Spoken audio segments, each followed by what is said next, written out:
we would like to thank everyone who came here today to honor and remember the life of my grandfather, Knut. I must confess that this was very difficult to write because Grandpa was always a real stickler about getting your facts right.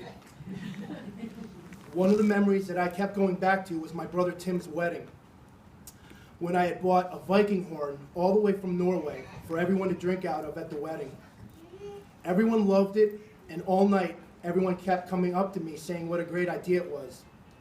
During the middle of the reception, I bumped into Grandpa, and he said to me, "Scott, Vikings didn't drink out of horns." He then proceeded to tell me what the diet for the average Viking was back in the day and what they drank out of. Knut lived the life of 10 men in his one life, and what an amazing life it was. From the day he was born on April 26, 1923, up until right now, with all of us here paying tribute to him, an incredible book could be written about him. And what I'm about to say right now will hardly do justice to the legacy and achievements of his entire life.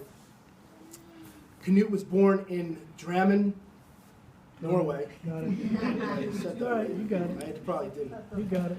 Anyone who knew him knows how proud he was of his Norwegian heritage. One of his earliest memories as a young boy in Norway, and one he never forgot, was the year his only Christmas present was a hard-boiled egg. And he slept with that egg under his pillow for several days before eating it. He came to the United States in 1929 and began building what would become his life. From here, his life would include numerous business ventures, including a decorated military career in the U.S. Army with service in both World War II as well as the Korean War, with the recognition of this service in the form of numerous medals. It was during this early stage of his life where he began to develop what would become a legendary, and I will repeat, legendary work ethic.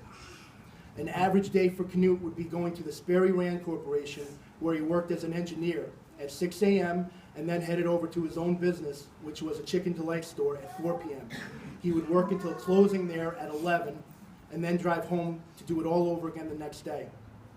He also had an insane talent to build and fix things, anything.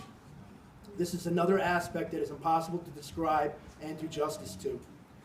From electrical work to plumbing to fixing bracelets to fixing bicycles to actually building entire boats in his spare time. He had an amazing technical skill at building things and solving or fixing problems. Something else that he was extremely proud of, and I think he would have been mortified if it wasn't acknowledged right now, was his garden. Everyone knew that when you went over to his house, the first 20 minutes was going to be a tour of the garden. And of course, it was an amazing garden. Another fact about Knut was that he was a huge animal lover. And one of his most identifiable traits was his laugh, which again is impossible to describe, but it's ingrained in all of our heads forever. Knut had 5 kids, Ruth, Karen, Brian, Bonnie, and Lori. He had 13 grandchildren and 10 great-grandchildren. All 13 grandchildren share a very special bond, from the oldest How old? to the youngest, Kyle. Every one of us got to experience something very special, and that is every Christmas Eve, Santa Claus would be on the roof at 96 Hillside Park Drive. Looking back on it now, they were unbelievable times. I always enjoyed seeing all the cars that would stop in the middle of the road, looking in disbelief at what they were seeing on that lit-up roof. I will never forget those times. And of course, we saved the best for last. On February 7th, 1948, Knut married Uni Thielemann. They would be married for the next 67 years, building a family and a life together. Everything this family was, is, and will become starts with Uni and Knut Svensson. And we all want you to know how much we love you. There's one thing I keep going back to with Grandpa, and that is he never allowed anything to change who he was. Not age or social setting or anything. He was just as active and knowledgeable these last couple months as he always was. He did not let age stop or slow him in any way. And that's why he went down those stairs that night. Something needed to be fixed, and he was going to fix it. That's what made him who he was, and that's why we all loved him so much, because of who he was.